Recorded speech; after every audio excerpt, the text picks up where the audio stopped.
Nagsagawa ng press conference ang mga taga-suporta ni Vice President Sara Duterte sa lalawigan ng Bulacan na may temang Zero Vote sa 2028. Tinalakay sa nasabing press con ang mga napapanahong isyu gaya ng malawakang korupsyon na nagaganap sa kasalukuyang administrasyon, apurahang pagpapa-impeach sa Vice Presidente, sa halip na harapin ang malaking problema ng bansa ukol sa walang humpay na pagtaas ng presyo ng petrolyo kung saan lubhang apektado ang sambayan ng Pilipino.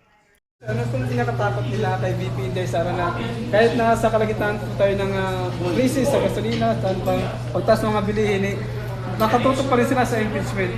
Ayun, kaya yun nga ang isa sa talagang kinukundina natin, no?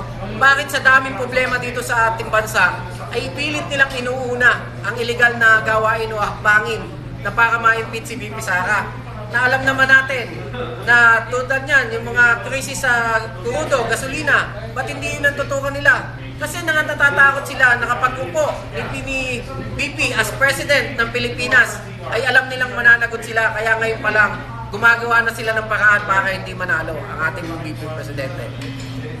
Kung pangalan na sir, sa katugunan po. Ako po si Tikyo Dino, ang 2nd District Leader ng Maisug, Bulacan. Salamat po.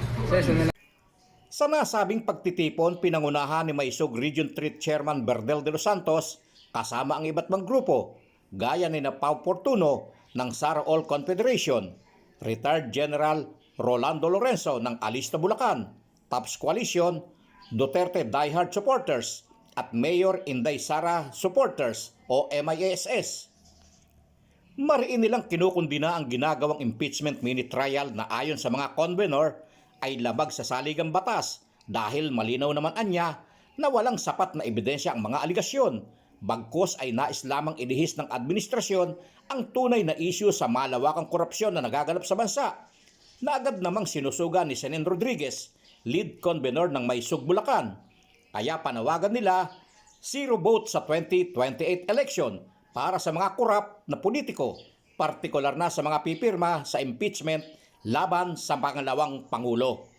At yan ang balita para sa Bulakenyo News Online.